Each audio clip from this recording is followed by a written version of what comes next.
ng mga papel para po gabay sa ating po sermon ngayong umaga.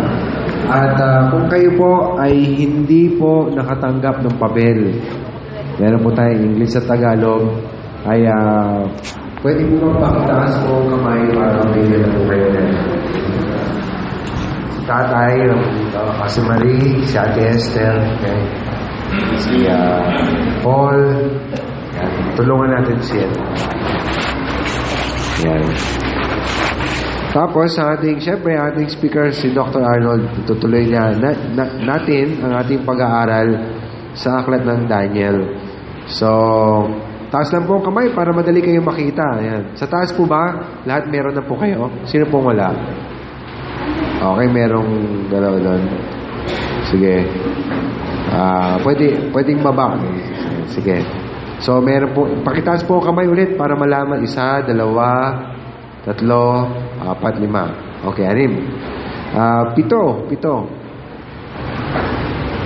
7. Ayan. So, iba po dyan ay English at Tagalog naman po. Baka di natin matanggal yan, ha? Ayos.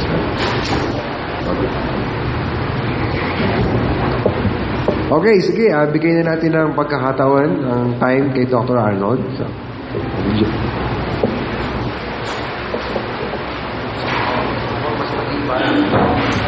ito pa. Papasa pa ako. Hindi naman.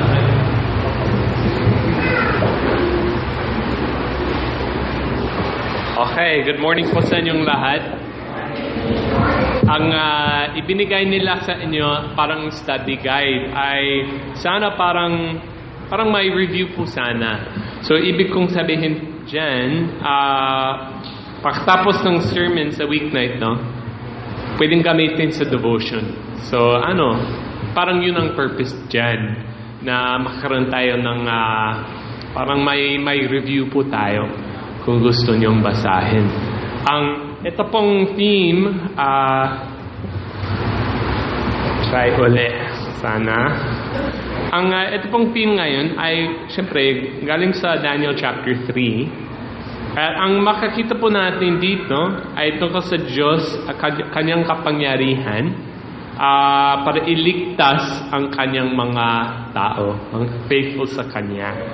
Parang makaroon tayo ng konting review galing sa mga ibang chapter 1, ay ang nakita po natin doon, ang idea na kahit hindi mo makita ang ginagawa ng Diyos, hindi niya nalimutan. So parang 'di ba, ang idea po diyan noon kina Daniel, kanyang mga kaibigan, nga baka akala nila ang Diyos nalimutan ang kanyang bayan. Hindi naman. Nakita po natin doon, may ginagawa pa ng Panginoon. So yun po. Pangalawa, sa chapter 2, ang nakita po natin diyan, ang kapangyarihan tsaka kaalaman ng Panginoon. So, ang nakita kasi, and actually, i-review natin mamaya ng konti, ang idea po dyan na Panginoon, nasa Kanya ang lahat ng kapangyarihan tsaka kaalaman lahat. Okay. Bago umpisa po tayo sa Daniel chapter 3, kailangan natin basahin. Okay. Ang gusto ko pong gawin, may mga artista po tayo dito na tatawagan ko. At ang gagawin nila, parang makaroon tayo ng konting clay. Now, sayang naman, wala silang costume. But okay lang. Lahat meron tayo dito. May narrator, may Nebuchadnezzar tayo, may masamang tao tayo. So, lahat. So, tatawagin ko lang po sila. Kung pwede na po silang basahin. So, pwede na po kayo dito. Opa, pwede po dito. Kasi parang malakas sa microphone eh.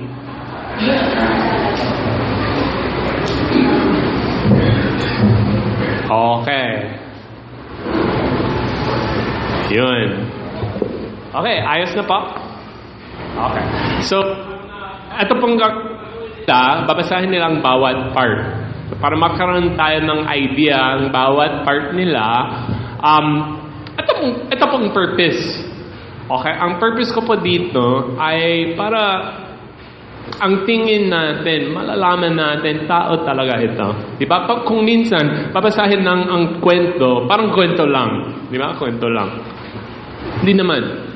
Totoong tao. Nangyari sa kanila. Okay, so may feeling si Nebuchadnezzar. May kaisipan siya. May feeling naman sina Shadrach, Meshach, Abednego. May purpose naman ang masamang tao. Si Jake ang masamang tao natin. Okay, so ang bawat tao may purpose sila. Para tingin natin, okay, sina Shadrach, Meshach, Abednego, di nila alam ano bang mangyayari. Di nila alam. So kailangan lang magtiwala sa Panginoon. Di nila alam. Okay. So yun po. Pakibasa lang po kasama sa kanila na para makaroon ng idea dito at sana ma-enjoy po natin ang parang kahit yung drama ng story. Drama talaga ito. Ma-enjoy natin ito. Na makikita po natin, ito po ay di kwento lang. Ito po ay nangyari sa mga tao. Okay. Brother Ray. Gwapo artista. Daniel, chapter 3, verse 1, po sinasabi. Ang haring Nebuchadnezzar ay gumawa ng isang ribultong ginto na ang taas ay 70 talampakan at ang lapad ay 100 talampakan. Itiniyo niya ito sa kapatagan ng Dura sa lalawigan ng Babylonia. At nagsugo si haring Nebuchadnezzar upang tipunin ang mga tagapangasiwa ng lalawigan, mga kinatawan, mga gobernador, mga ingat yaman, mga tagapayo, mga hukom, at ang lahat ng mga pinuno ng mga lalawigan upang pumunta sa pagtatalaga ng ributong itineo ng haring si Nebuchadnezzar. At nagtipon ang mga tagapangasiwa ng lalawigan, mga kinatawan, mga gobernador, mga hukom, ang mga taga-ingat yaman, mga tagapayo, mga pinuno, at lahat ng pinuno ng mga lalawigan sa pagtatalaga ng ributong tinayo ng haring si Nebuchadnezzar. Sila'y tumayo sa harapan ng ribultong tinayo ni Nebuchadnezzar.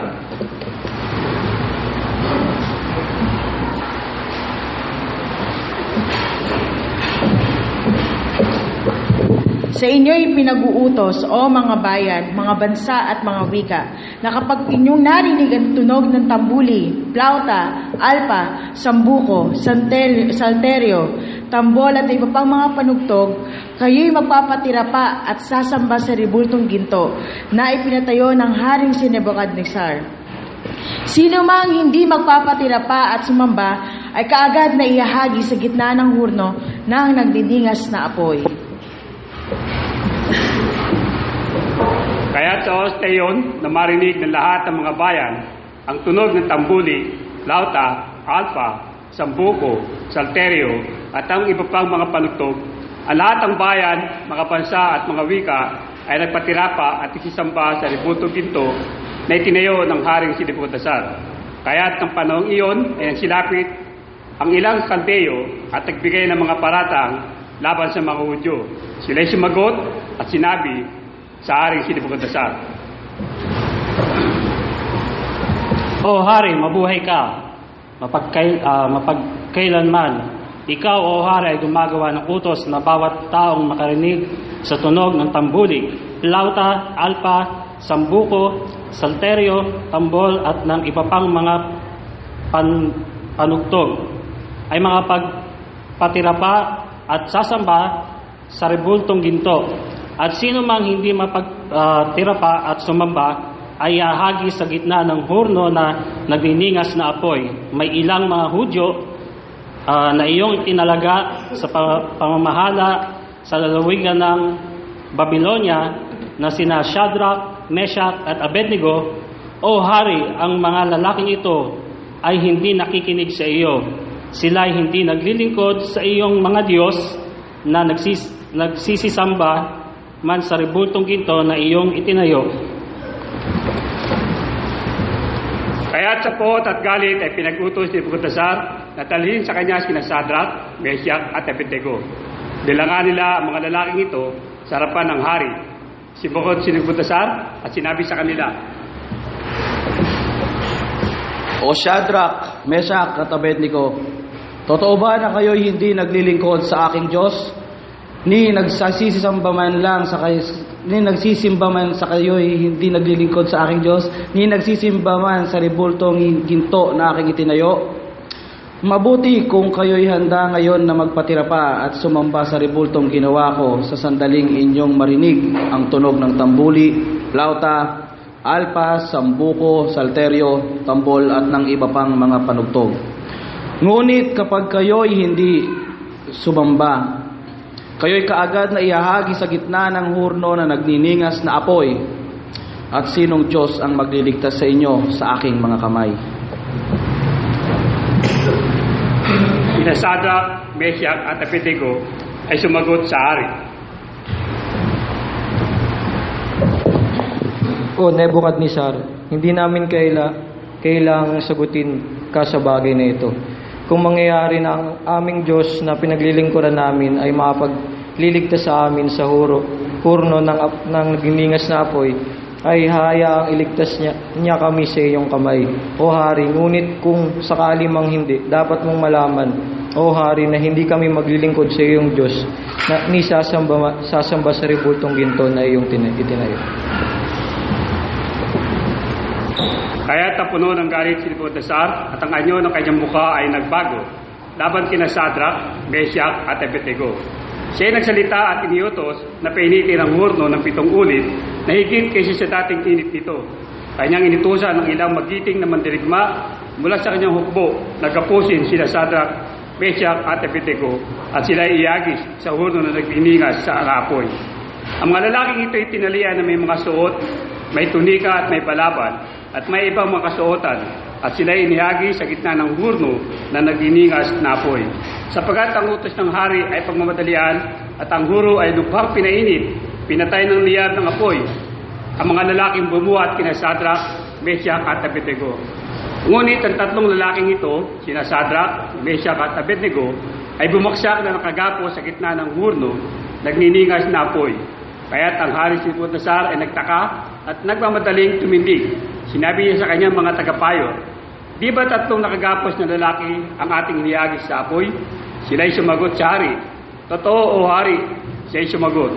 "Tingnan ninyo, ang nakikita ko'y 4 na lalaki na hindi nakagapos na naglalakad sa gitna ng apoy. At sila'y walang paso at ang anyo ng ika-4 ay gaya ng isang anak ng mga Diyos."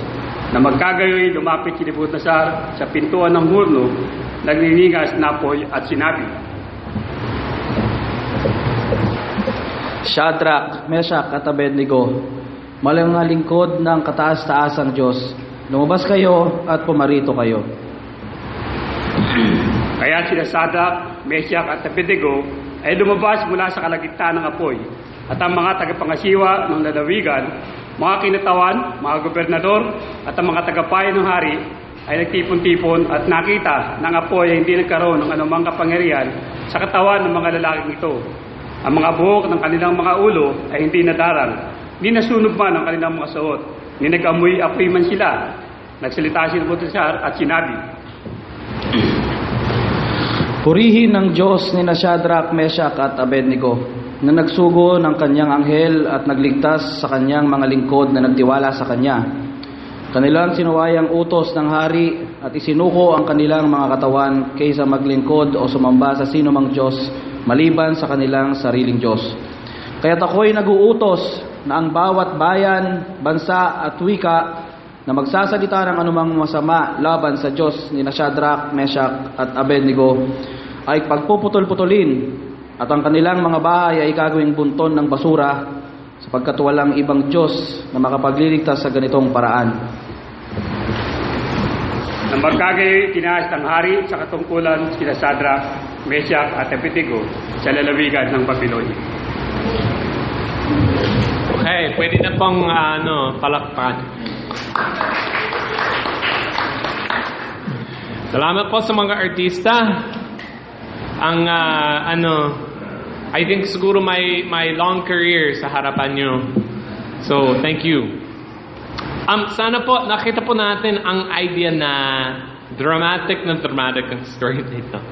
Story na ito ay maganda po siya. Ang idea na kung titingnan mo ang bawat tao, ang kanilang kaisipan.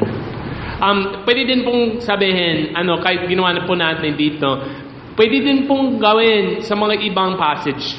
So, actually, merong kami ni Mrs. ginawa namin noon. Kasama ng mga kaibigan namin. Meron pong araw na na-cancel ang service sa church. So, ang ginawa po namin, tinawag ko ang aking kaibigan. Pumunta po kami sa kanila at tapos binasa namin ang Book of Job. Ang paraan po diyan kasi, di ba, yung mga 3 friends kasama ni Job. So, yung aking kaibigan siya ay Job, tapos yung ako, isang sa mga kaibigan, si Mrs. iba, ganun. So, ang bawat tao may bawat part. So, masaya. Binasa namin, ganito, out loud kami binasa. Masaya. Enjoy po namin. So, ideal lang po yun kung gusto niyo pa. Parang ideal lang. Ito pong gagawin natin ngayon ay para tingin ang ginawa ng Panginoon dito para sa kanila. Okay, parang bago umpisa tayo dito.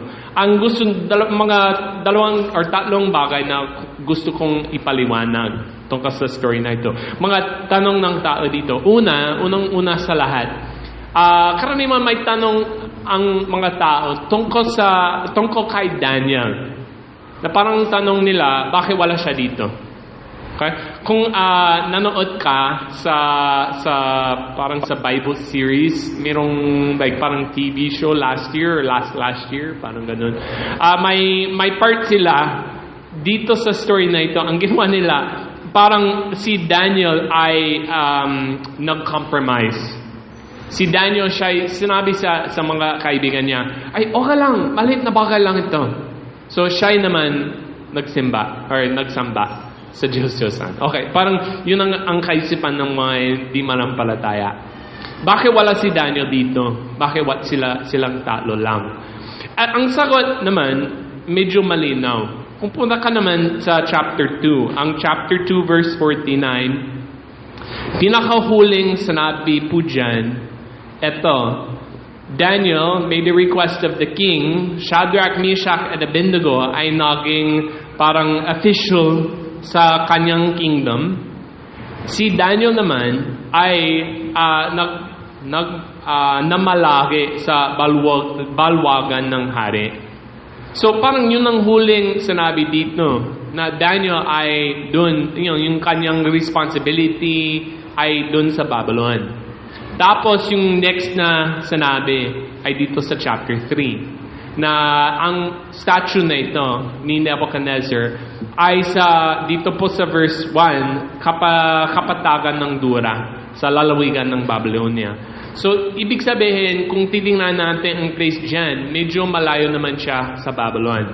So parang yun ang explanation ng narrator dito na parang sunod-sunod, ibig sabihin po dyan, si Daniel may responsibility naman siya. Kung titingnan natin ang takbo ng passage sa verse 2, ang bawat na may otoridad ay pumunta doon sa plain of Dura. Ibig sabihin, sino ba ang bahala sa paghahari? Okay? So, parang si Daniel naman, siya ay nag-aalaka ang mga kailangan gawin ni Nebuchadnezzar habang sila ay sa Dura. So, yun pa. Medyo simple lang ang sagot. Hindi masyado complicated. Hindi masyado parang si Daniel ay na-compromise. Simple lang. Pangalawa, ang idea na ito, bakit si Nebuchadnezzar sa verse 1, bakit ginawa niya ito? Mamaya, makakita po natin, napaka-importante ang idea na si Nebuchadnezzar ang taas. Okay? Or itinaas ang rebotong ginto. So, maraming beses nakakita mo po natin yun. Makakita natin. Bakit ito po ang ginawa niya? Well, di natin alam lahat. Alam lang natin ito, galing sa chapter 2. Okay, kung babalik tayo sa chapter 2, ang panaginip ni Nebuchadnezzar, di ba? May rebotong. Ang kanyang image or sa panaginip niya, ang bawat part, yung head, yung ulo lang ay ginto. Tapos yung chest, bronze or silver, tapos bronze, tapos iron, ganun. So, iba-ibang part. Pagkatapos chapter 3, ipinatayo niya ang isang rebotong ginto. So parang ang idea niya, kasi di ba, doon sa chapter 2, sabi ni Daniel, ikaw ay ulo ng ginto. Sabi, okay? Parang ang tingin ni Nebuchadnezzar, hooray, ako ang ulong ginto. So parang magse-celebrate lang siya. Okay? Parang proud siya na siya ay ulo ng ginto. Makikita po natin, ito, kung babalikan natin ang chapter 2, ano po ba ang idea dyan? Ang idea naman sa chapter 2, di ba? Na ang bawat kingdom, Babylon, yung dadating pa, Medes and Persians, yung Greece, yung Rome, ang bawat kingdom ay mawawala. Di ba? Kasi yung sinabi ko, kung minsan, ang interest ng mga tao sa pagbabasa ng chapter 2, ay sino ba ang pangalawa? Sino bang pangalo? Ano bang ibig sabihin ng mga dilili sa paa ng reboto? Yun. Wag na. Ang importante dyan sa panaginip, lahat ng otoridad ay mawala sa harapan ng otoridad ng Panginoon. Sa Kanya ang kingdom magpakailanman.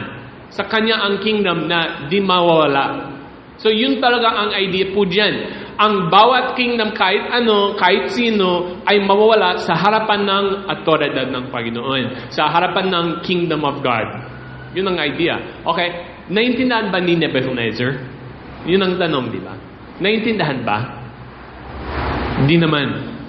Parang ang nakita lang niya, ako pala ang ulong ginto. Di ba? So parang excited naman siya. Okay, proud na proud. Ako ang ulo ng lahat. Ikaw ang ulo na mawawala. Di ba? Ikaw ang ginto. Mawawala naman yun. Ang kingdom of God, magpakailanman. So kung gusto mong mag-invest ka naman sa kingdom of God. Huwag naman sa, ikaw ginto. Okay. Good for you. Mawala yan. Parang yun ang idea. So kahit dito po sa chapter 3, makikita natin dito, si Nebuchadnezzar di pa naiintindihan. Now, mababakit ko yun mamaya or next week pa. Babalik tayo sa idea na yun. Kasi importante po yun. But para maiintindihan natin bakit ginawa niya ito. Ginawa niya ito para itaas ang kanyang sarili. Ako ang ulong ginto. Okay. Kahit hindi lang yun, parang siguro di natin tiyak.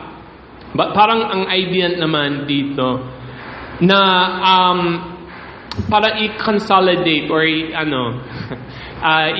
isama ang kanyang otoridad.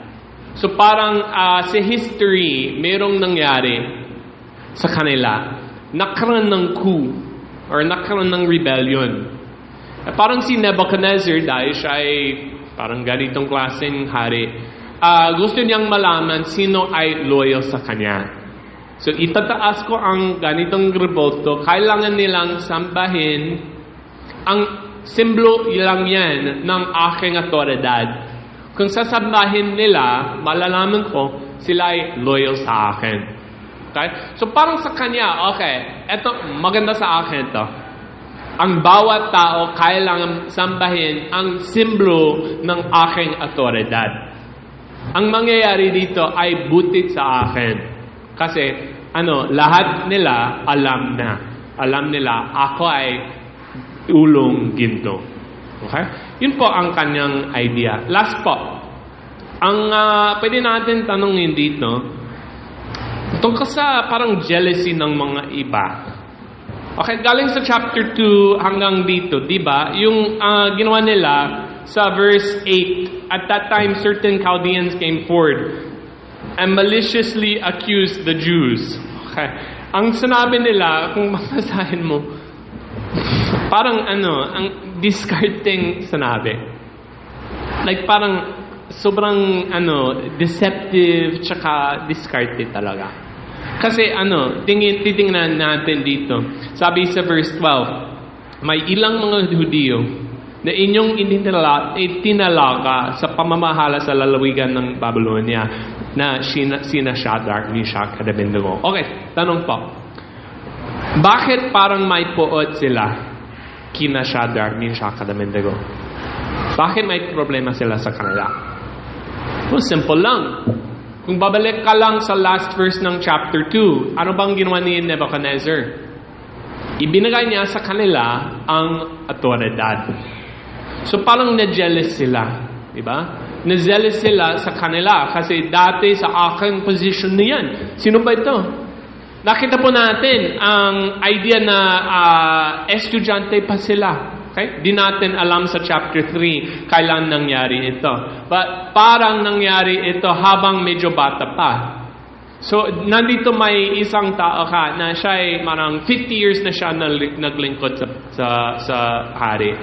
Okay? So, ini-expect niya may promotion na. Diba? Malapit na ako. Dapat ako sa pinakataas. Kasi 50 years na ako eh. Ako ay sobrang masipag. 50 years na ako nagtrabaho. Tapos, ay pala, may 20-year-old, may edad ng 20 years lang. Siya ay aking amo. Paano ba? Okay, so yun ang dahilan na gusto nilang parang attack sila kina Shadrach, Meshach, at Abednego. Okay? So, okay, mga explanations lamang po yun. Bakit, or ano bang nangyayari dito? Ang gusto ko pong pansinan ay ito. Ito pong theme na nakita po natin. What God can deliver you from my hand. Yun po ang pinaka-theme ng chapter na ito. What God can deliver you from my hand. Kung gusto mong i-highlight ang tanong ni Nebuchadnezzar, yun po ay dito po sa verse 15. Who is the God who will deliver you out of my hands? Or mas malinaw pa, ang kahit sa Tagalog translation po dyan, sinong Diyos ang maliligtas sa inyo sa aking mga kamay? Mas maganda pa kung sasabihin natin, sinong Diyos ang makakapagligtas? Sino bang Diyos na makakapagligtas sa inyo sa aking mga kamay? Ang tanong po dyan, sino ba ang kaya? Sino ba may kaya? Ang Diyos, mas makapangyarihan pa siya or si Nebuchadnezzar naman? Yun ang pinaka-issue ng story na ito. Now, para makita natin yun, magkaroon tayo ng konting review galing sa chapter 2. Ang nakita po natin doon, ang sinabi ko po, ito po ang parang pinaka-theme ng chapter 2, or ang sinabi, di ba? Parang ang center ng chapter 2, ang poem na ito. Ang nakita po natin last week, may dalawang theme po dyan. Yung dalawang theme ay kapangyarihan ng Panginoon at kaalaman ng Panginoon. Okay? Pasensya naman, medyo maliit lang po ito. So, ang nakita po namin, ang salitang wisdom and might. Doon sa taas, sabi, God to whom belong wisdom and might. Nasa Kanya ang kaalaman at kapangyarihan. Pati din po sa last part. So parang sa introduction tsaka sa conclusion, nakita po natin last week, for you have given me wisdom and might. So yung dalawang bagay na yan, parang theme talaga ng chapter 2. Kaalaman ng Panginoon, kapangyarihan ng Panginoon. Sa gitna, ang nakita po natin, yung kulay blue dito, kaalaman niya. He gives wisdom to the wise, knowledge to those who have understanding. He reveals deep and thin things. He knows what is in the darkness, the light dwells with him. So parang yung pinaka-theme ng chapter 2 ay kaalaman ng Panginoon. At nakita po natin yun kasi sa chapter 2, ang tanong ni Nebuchadnezzar, ipaliwanag mo sa akin ang panaginip. Diba? Okay. Pwede naman i-interpret, sabi nila. But di namin alam anong panaginip mo. Sabi ni Nebuchadnezzar, kung ikaw ay totoo, sabihin mo sa akin ang panaginip din para patunayan na ikaw ay totoo. Okay? Di nila kaya. So parang yung pinaka-focus ng chapter 2, ang kaalaman ng Panginoon. Kahit dito, kung papansinin natin, mas maraming kulay blue, di ba? Mas maraming kulay blue, ibig sabihin, mas emphasize naman dito sa chapter 2 ang kaalaman ng Panginoon. Ang tanong naman siguro natin, saan ba ang kapangyarihan niya? Well, nakita po natin last week, ang idea ng kapangyarihan ang kanyang paghahari ay magpakailanman. Mawawala ang ibang otoridad, liban siya lang. But, actually, may relationship naman. Ang chapter 2 ay mas emphasize ng kaalaman ng Panginoon. So, ini-expect natin dito, ang idea na kapangyarihan ay sa chapter 3. Ay yun po ang purpose. Parang may relationship naman galing sa chapter 2 papuntang dito. Ang tanong doon sa chapter 2, di ba? Ang nakita po natin last week, yung sinabi ng mga false prophets, ang sinabi nila, the thing that the king asks is difficult. No one can show it to the king except the gods whose dwelling is not with flesh. Ibig sabihin po dyan, noon sinabi nila, di namin alam. Yung mga Diyos sa kanila, yung mga Diyos lamang nalaman. Okay? So parang yun ang sinabi nila doon sa chapter 2. Ano bang tanong dito? Ang sinabi ni Nebuchadnezzar, sino ba ang Diyos na makakapagligtas sa inyo, sa aking kamay?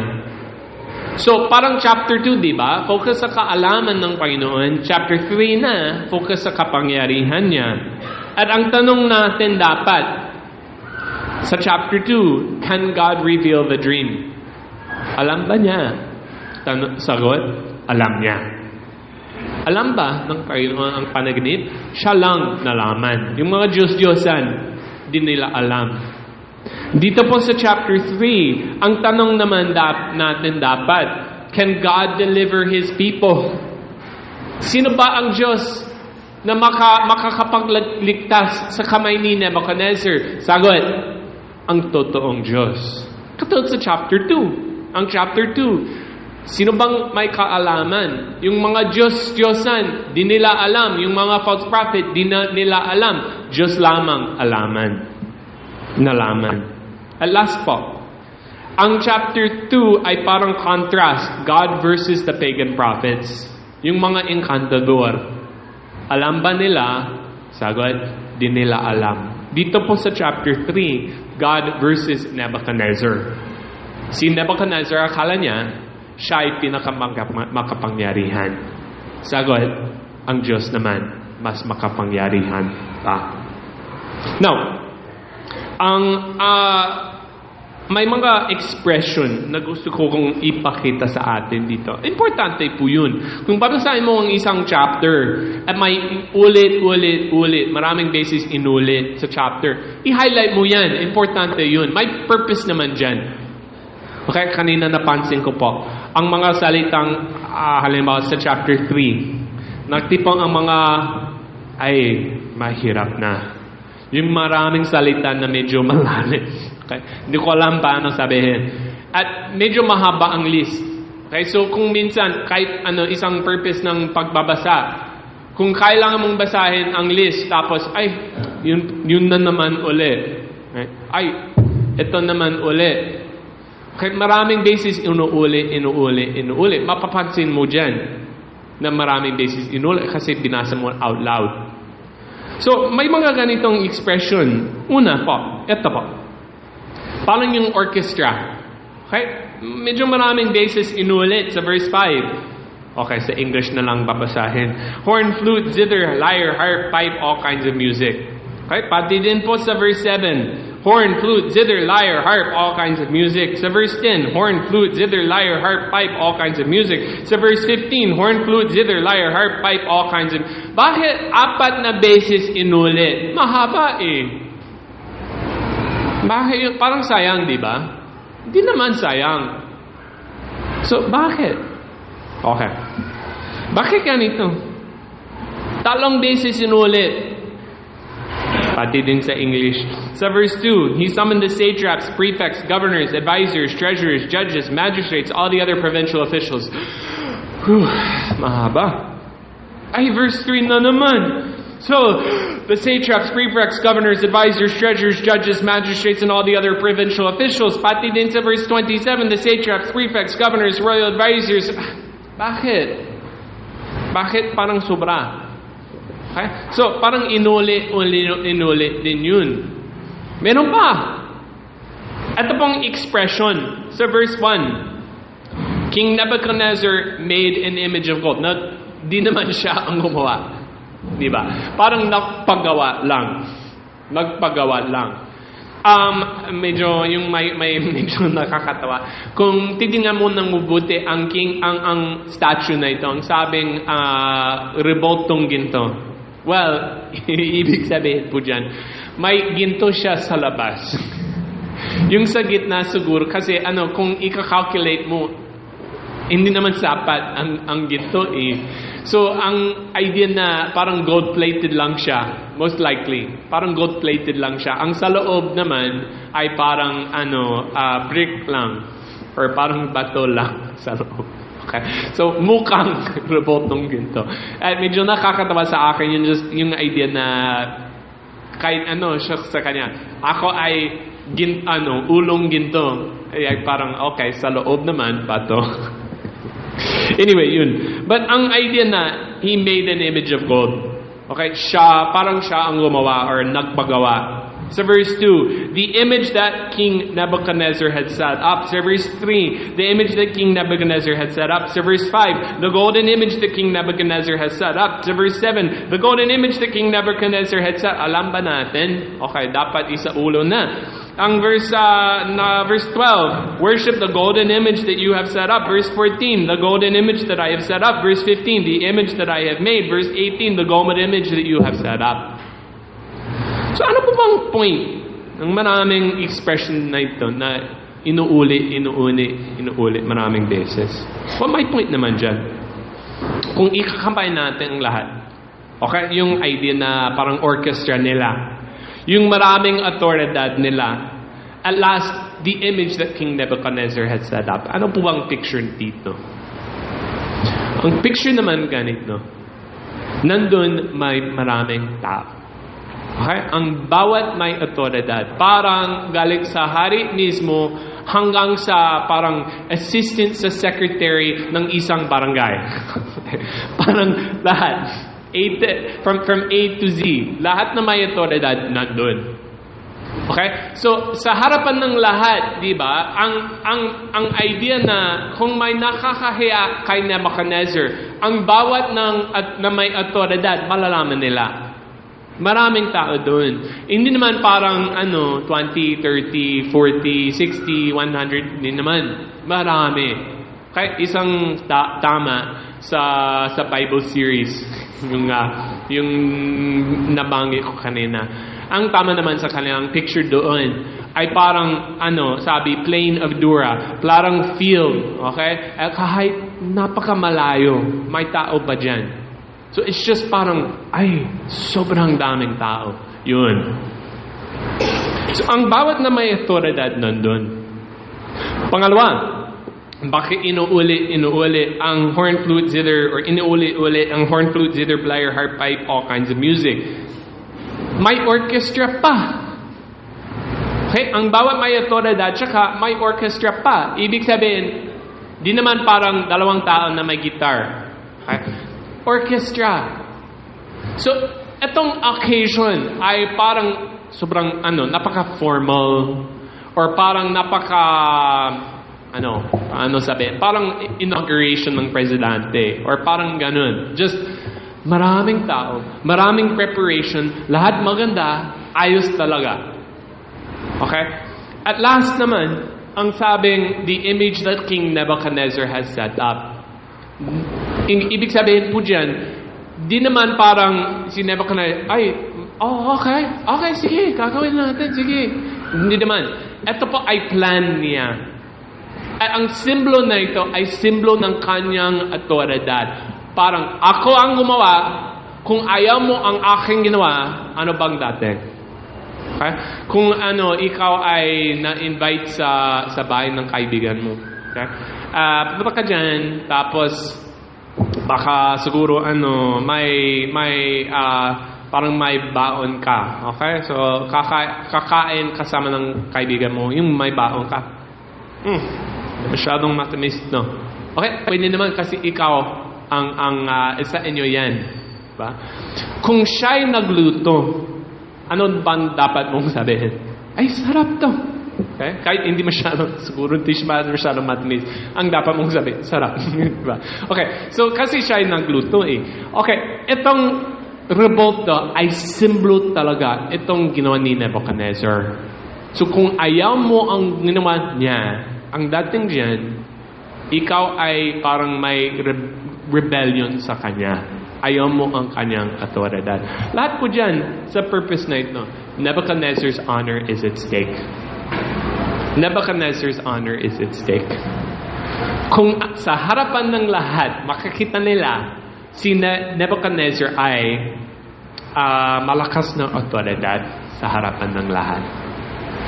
Ang idea na, or ang ginawa ng mga masasamang tao dito, nung lumapit sila kay Nebuchadnezzar, pati din po dyan, ang implication nila sa verse 12, kaya sabi niya, may ilang mga Hudyo na iyong itinalaga sa pamamahala sa lalawigan ng Babylonia na sina Shadrach, Meshach, and Abednego.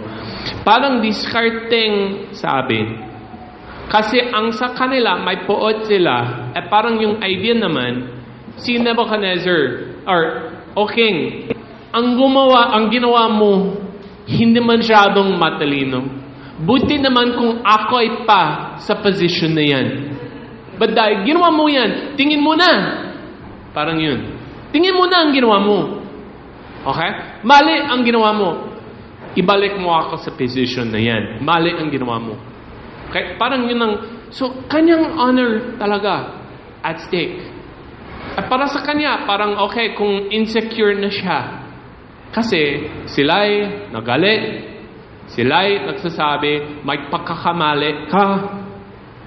At ang sitwasyon na ito, ano bang gagawin? Yung sinabi ko kanina, yung sa picture sa Bible series, okay? Isa pa pong ginawa nila na maganda. So parang yung camera angle, kung parang may picture naman tayo sa kaisipan. Parang yung camera angle, okay, tingin mo, may field ng maraming tao. Lahat ay nalimutan kong salita, worship sa kanilang tuhod. Okay? At so they're worshiping lahat dito. May tatlong lalaki sa gitna nakatayo. Obvious naman. Diba? Lahat ay sa tuhod. Sila lang nakatayo. So parang lahat nalaman.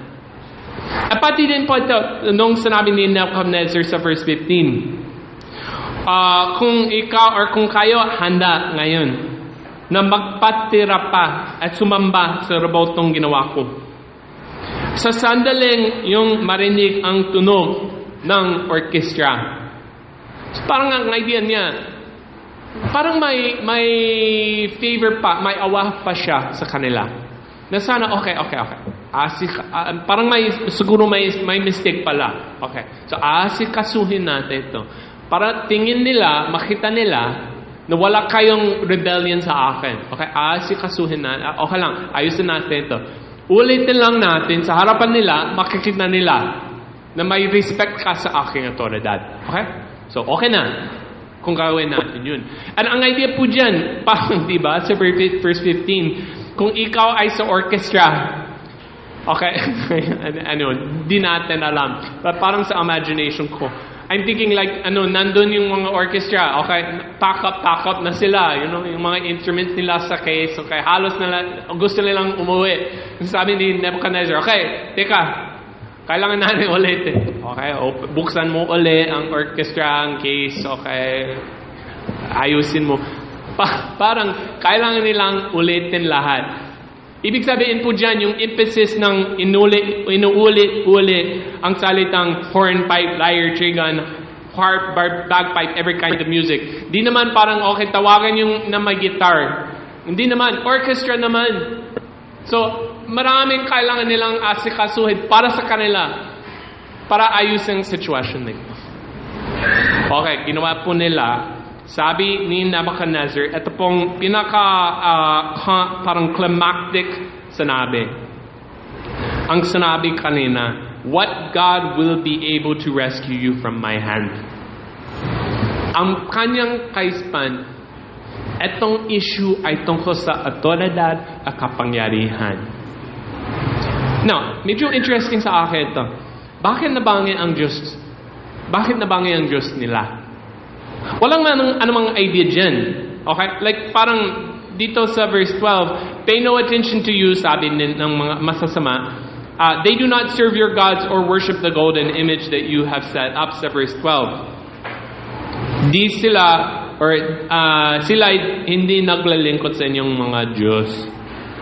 So parang ang tanong ni Nebuchadnezzar sa verse 15, wala pang sinabi ni Shadrach, Meshach at Abednego.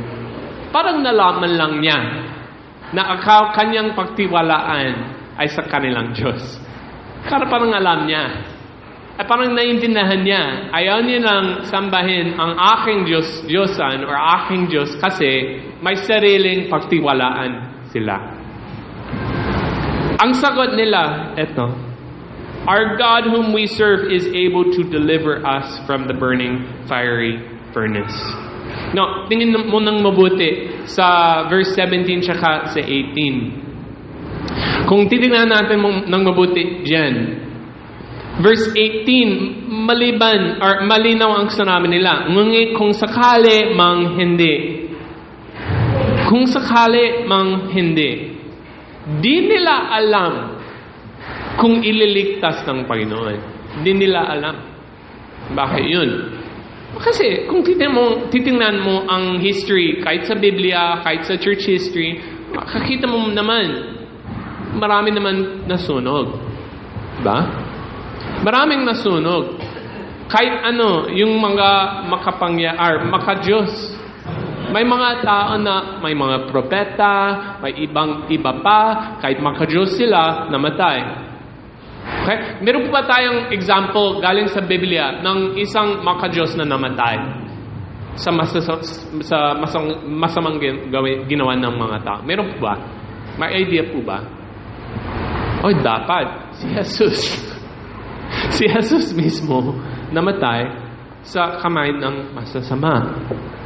So, ibig sabihin, walang anumang assurance na kung ikaw ay maka-Diyos, kung ikaw ay faithful, kung ikaw ay tapat, kung ikaw ay matuwid, hindi naman mararasan ang sunog. Hindi ka mararasan ang sakit. Hindi ka mararasan ang pagsubok. Wala. So, di nila alam kung baka siguro, ang sabi nila, di ba? Kung sakali, hindi. Kung sakali, ang ibig sabihin, kaloob ng Diyos na mamatay ako dyan. Okay, siya ay bahala. Kung mamatay ako dyan, siya ay bahala. Ang importante naman sa kanila, ang gusto nilang sabihin kay Nebuchadnezzar, di naman ang promise pangako na ilaligtas ng Panginoon kami. Di naman yun. Ang gusto nilang sabihin sa kanya, makakapagligtas ang Panginoon. Ang dapat mong malaman, Nebuchadnezzar, di ko alam kung mababuhay pa, di ko alam kung mamamatay na, di ko alam. Alam ko lang, ang Diyos ay kaya. At kahit anong gusto niya, makakapagligtas siya. Madali lang sa kanya, kailangan mong malaman yan. So, ang kanilang testimony sa harapan niya, Diyos ang bahala sa mangyayari sa akin. Bali, kailangan mong malaman. Di naman ito tanong sa kanyang kapangyarihan. Kaya niya. Ang nangyari dito sa verse 19 ay proof, patunayan. Pinatunayan ng Panginoon ang kanyang kaya. Sa verse 19, ang idea nito, yung furnace heated 7 times more than it was usually heated. Di natin alam, di natin tiyak ano bang sitwasyon ng kanyang furnace. But may mga ancient furnace naman, parang ganito sila. Doon sa taas, parang may sa usok. Kung minsan, parang nakabuilt sa lupa, parang sa hillside. Okay, so parang may hillside at tapos sa loob. Okay, and dito po sa baba, may door dyan. So medyo marami ganun, yung kanilang paraan. Ito po sa usok, at ang gagawin nila, itatapon nila ang parang yung pamsunog dito, or kahit dito, pwede din, but karaniwan, itatapon or ihahakis nila sa taas. Okay? So, parang yun sa usok tsaka din sa pamsunog. At kung may kailangan nilang gawin like parang brick or parang potteries, mga ganun, ilalagay lang nila dito. Okay? So, parang yun ang paraan nila noon. Ang picture natin siguro di natin alam, but probably ang ginawa nila dito sa verse 21 tsaka 22, inahagis nila dito sa taas. Okay? So, parang pwede naman yun, yung idea na ihagis dyan.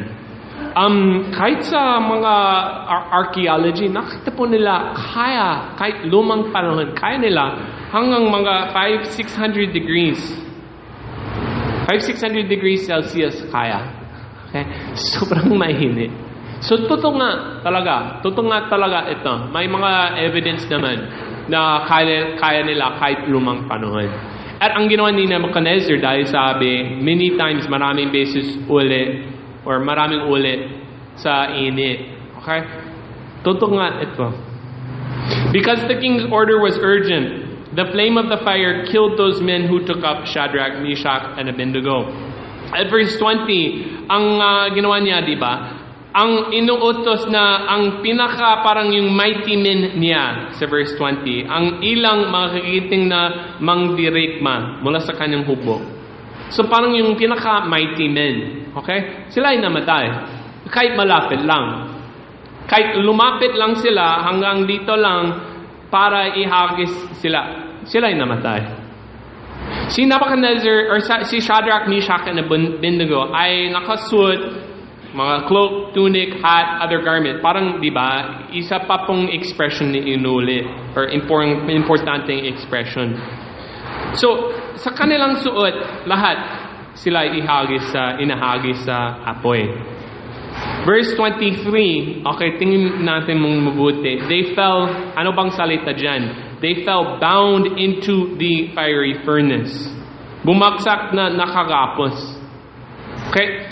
At ang nangyari doon sa next na verse, sa verse 25, sabi, did we not cast 3 men, okay, sa verse 24 pala, did we not cast 3 men bound? We cast 3 men bound into the fiery furnace. Diba, talong nakagapos na lalaki. But verse 25, I see 4 men unbound. Tingin nyo, ang nakikita ko ay 4 na lalaki na di nakagapos. Napanga magandang pong idea or ang assurance natin dito. Sila ay pumasok sa apoy, nakagapos. Sa loob ng apoy, parang nawala ang kanilang tayo. Bakit yun? Well, sa contrast naman, sa verse 27, they gathered around them. Verse 27, the hair of their heads was not singed, their cloaks were not harmed, no smell of fire had come upon them. May possibility naman dyan na yung kasama nila, inalis ang kanilang gapos. But parang, I think yung most natural na interpretation dito, parang nasunog ito. Yung mga iba, kahit yung amoy, wala. Kahit ang buhok, wala. Walang anumang epekto sa kanilang katawan. Liban, ito, nawala. Nasunog. Parang yun ang tingin sa passage. So, ang emphasis po dyan, na Panginoon, kung gusto niya, kahit isa pong part ng kanilang suot, isang part ng kanilang situation ay nasunog, pwede naman siya. Pwede. At ang last na sanabi dito, or nakita nila, inuulit ang salitang verse 27. The satraps, the prefects, the governors, and the king's counselors gathered together. Kung babasahin mo ang buong passage, sila ay kanina ay yung nakita ng ginawa ni Shadrach, Meshach, at Abednego. So sila ay ang nagsasamba at nakita nila, Shadrach, Meshach, at Abednego nakatayo. Nakita nila. Sila ay dito, habang narinig nila ang accusation ng mga iba.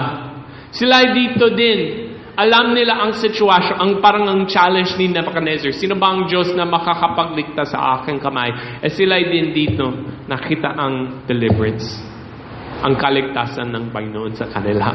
So parang may witnesses sa bawat part May witnesses sa bawat part na nakita ng ginawa ng Panginoon.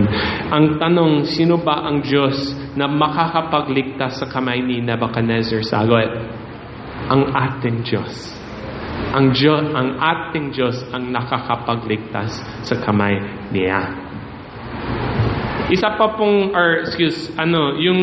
yung resulta dito sa verse 28, yung idea or parang point out lamang sa verse 28, ang resulta kay Nebuchadnezzar, purihan ang Diyos ni Shadrach, Meshach, at Abednego na nagsugod ng kanyang anghel at nagligtas sa kanyang mga lingkod na nagtiwala sa kanya. Ang sitwasyon or yung tanong, sino ba ang makapangyarihan? Sino ba ang may kaya? Ang medyo nakakatawa sa akin, nung sinabi ni Nebuchadnezzar dito po sa verse 26, sabi niya, Shadrach, Meshach, and Abednego, servant of the Most High God, come out and come here.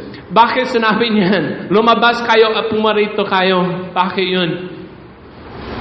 Si Nebuchadnezzar akala niya na siya'y pinakamakapangyarihan. Ang sitwasyon na, sila'y sa apoy, siya'y sa labas. Yung parang pinakamalakas na sundalo niya, namatay dahil lumapit lamang. Lahat patay. Si Nebuchadnezzar, ano bang gagawin niya? Paano bang kunin? Sila'y sa apoy. Okay, pupunta ka ba dyan?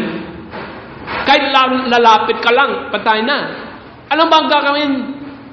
Ang kailangan mong niyang gawin, okay, pakilabas. Parang ganun. Pakilabas. Wala siyang magagawa. Kung pumunta siya dyan, patay na. At ang irony naman sa story, parang ang dapat danger sa kanila, dapat yung place ng apoy ay pinaka-safe pala.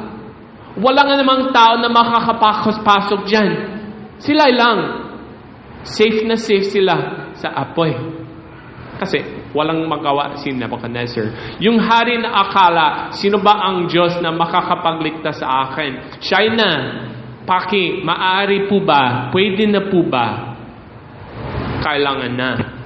Kasi wala siyang magawa. At ang last po na idea dito na maganda sa atin, dapat natin tingin sa verse 24, yung sabi ni Nebuchadnezzar, I see 4 men unbound walking in the midst of the fire. Okay, 3 lalaki ang inahagis nila. 4 ang nakita ko. At napansin ko, higit sa lahat, kahit yung mga iba, lito talaga. Yung pinakahuli sa verse 25, yung pang-4 na lalaki, ay mukhang isang anak ng mga Diyos. Na sabi niya, ng mga Diyos kasi di siya manampalataya. May marami siyang Diyos-Diyosan eh. But yung salitang anak ng Diyos, dito po sa story ng Daniel or sa kwento na ito, uulitin naman sa chapter 7, yung idea na Panginoon Heso Kristo. Hindi natin alam kung ito ay si Jesus. Siguro, anghel lang. But maraming basis po sa Biblia, yung salitang anghel or the angel of the Lord, yung anghel ng Panginoon. Malinaw naman, yun ay Heso Kristo mismo. At may posibilidad naman ito ay si Jesus. Kahit sa kanyang mukha bago ipinanganak siya. So may kasama po sila dyan sa apoy. Ang huling idea sa story na ito na kailangan natin alam, kahit sa gitna ng apoy, may kasama ka. Yun ang takeaway natin. Kahit ikaw ay sa gitna ng apoy, may kasama ka dyan. Ano po bang application sa atin ngayon? Ano po bang point sa ating lahat? Or parang takeaway ang dapat natin gawin? Well, siguro hindi mo maranasan ito. Okay? Sa history ng church, mayroong nangyari ganun.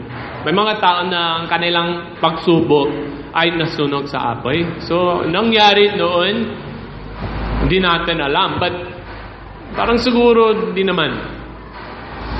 Mapayapa ang kalagayan natin. Mas safe ang kalagayan natin. So, ano po bang ano pang bang tingin or ano bang dating sa atin ang takeaway natin dito sa application? Pero kahit hindi naman apoy talaga, siyempre, sa buhay natin, maranasan natin situation na parang may dalawang choice. Malinaw naman kung itong choice, yung tamang choice, kung susunod ka sa Panginoon, sa utos niya, ang resulta sa inyo, mahirap. May sacrifice dyan. Mawala ang promotion mo. Mawala ang relationship mo sa mga kaibigan. Mawala ang mga yung kalagayan mo ay mas mahirap. Marami ganun. May mga situation na pina-face natin kung minsan. Like parang ang decision dyan, masakit. At parang ang choice natin, alam ko mas masakit ito. Alam ko mas madali ito. At ang tanong po dyan, ano bang choice ng panampalataya? Yun ang choice. Di naman, ano bang mukhang mas madali? Ano bang mukhang mas masakit? Huwag naman dyan, ano bang tama? At kung minsan, parang ang choice mo, okay, papasok ako sa apoy. Yung choice mo. Papasok ako sa apoy. Ang test po dyan, kung matatag ang panampalataya mo. At kung totoong panampalataya, okay, papasok naman ako sa apoy. Di mo alam. Ayokong sabihin, hindi ako Panginoon, hindi ako makakapag promise sa atin, mangako sa atin, na ililigtas ng Panginoon. Di ko alam. Baka kung papasok ka sa apoy, masusunog ka dyan. Sino Shadrach, Meshach, and Abednego? Di nila pinasa ang kwento na ito. Diba? Medyo familiar na tayo. Okay. Parang ang dating sa atin, di naman sila natakot. Takot naman. Di nila alam. Baka ililigtas ng Panginoon. Baka hindi. Ang sa kanila, actually yung mas probable naman, yung mas likely naman, mamamatay. Kung babasahin mo ang lahat, galing sa buong Biblia, karaniwan kung ganito, namatay. So, mas likely naman mamamatay sila. Di nila alam ang kwento. At parang sa kanila, okay, papasok lang ako sa apoy kahit mamatay. Buti naman diretso sa Panginoon. Sana, parang ito ang kaisipan ko, sana hindi sobrang masakit. Ganun din tayo. Kung minsan sa ating sitwasyon, kailangan kong pumasok sa apoy. Di ko alam kung sa kabilang side, ililigtas ng Panginoon, baka hindi. Ano bang gagawin natin? Papasok naman dapat. Bakit? Kasi may mas makapangyarihan kaysa sa apoy. May mas makapangyarihan kaysa sa hari or kamay ng hari. Sino ba ang Diyos na makakapagligtas sa kamay ng hari? Sino ba ang Diyos na makakapagligtas sa apoy? Ang sagot, ating Panginoon. At ang pinaka makapangyarihan, yun ang dapat, may takot dapat sa Kanya. Kahit sa apoy, kahit sa mga iba, sumunod ka lang sa Kanya. At ang assurance natin dyan, kahit sa apoy ka, bali, may kasama. Basta may kasama ka dyan. Yung hari sa labas, ikaw ay sa apoy. Kung may kasama ka dyan, kung ang kasama mo ay Panginoon, mas safe naman sa apoy kaysa sa labas. So decision mo, siguro may mga tao dito, or siguro may darating na decision sa inyo. Kailangan mong mag-decide kung susunod ako sa way na ito, mas may mahirap ang sitwasyon ko. Kung ito, mas madali. Di ko sasabihin, mas madali ang pagsunod sa Panginoon. Siguro masakit. Siguro kailangan pumasok sa apoy. Alam ko lang, sa katapusan ng lahat, mas tama, tsaka mas safe naman ang pagsunod sa Kanya. Kahit sa apoy, may kasama ka dyan. At kung lalakad ka sa pamamagitan ng pananampalataya, katulad sa ginawa nila, pumasok ka dyan, may kasama ka dyan. Sino ba ang Diyos na makakapagligtas? Ating Diyos. At makakita po natin na yun ang mas tama at mas blessed na choice sa katapusan ng lahat. Ngayon po, ilagay mo ang pagtiwala sa Kanya. Ang pagtiwalaan mo, dapat siya lamang. Walang makapangyarihan kaysa sa Kanya. Mananangan na po tayo. Panginoon Diyos, salamat po. Kahit saan, kahit sa gitna ng apoy, kahit sa madaling daan, kahit sa mahirap. Salamat po, Maya, kasama po kami. I pray, kung may darating na decision sa isang tao, or kahit may isang tao dito, ang kanilang choice, ito ang mukhang madali, ito ang mukhang mahirap, sana po, nawa ang kanilang choice ay sumunod lang sa inyo. Pakibigay sa kanilang assurance na kahit saan, may kasama sila, basta malakad sila kasama sa iyo. At pakibigay sa kanilang assurance na inyong blessings sa katapusan ng lahat, kahit mukhang mas mahirap ang ibang choice. Lahat po nanalangin po kami sa pangalan ni Jesus. Amen.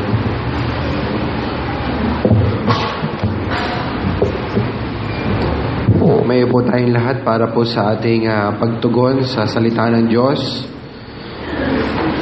Linaw po ang mensahe na nais parating sa atin ng kwento patungkol sa tatlong magkakaibigan. Mga kapatid, huwag tayong matakot na manindigan para sa Panginoon sapagkat kasama natin ang Diyos. Marahil ang daan sa pagsunod ay mas mahirap gaya ng nakita natin. Pero huwag tayong panghinaan ng kalooban sapagkat hindi tayo iiwan ng Panginoon. Gaya ng sinabi ng ating tagapagsalita, marahil ngayon nahaharap ka sa pagpili at parang yung kalooban ng Diyos magdadala sa iyo sa mas mahirap na kalagayan. Kapatid, ikaw ay inihikayat ng salita ng Panginoon. Sumunod tayo. Magtiwala tayo. Maaring ligtas tayo ng Panginoon sa kalagayan, maaring hindi. Pero isipin natin na kasama natin ang Panginoon. At yun ang laging tamang gawin ay ang kalooban ng Panginoon. Marahil ngayon wala pa, pero sigurado susubukin ka ng Panginoon. Darating ang sitwasyon sa buhay mo na kailangan mong mamili. Susunod ka ba o hindi, kahit na mabigat ang kapalit. Sana kapatid, piliin mo na sumunod sa Panginoon. Bakit hindi ngayon manalangin tayo sa Panginoon? At i-commit natin ang sarili natin sa Panginoon. Humingi tayo ng lakas na piliin natin ang kalooban ng Diyos. Na tayo ay magtiwala sa sinabi ng Panginoon. Hindi tayo pababayaan ng Panginoon Diyos. Kasama natin siya. Kahit man tayo ay pumasok sa apoy o saan man, kasama natin ang Panginoon. Ang mahalaga, magpasya tayo magtiwala sa Panginoon na kung ano ang kanyang kalooban, ay yun ang ating susundin. Manalangin ka, mananalangin ako. At pagkatapos ng ilang sandali, magwawakas tayo sa panalangin. Manalangin tayong lahat, huwag natin sayangin ang panahon.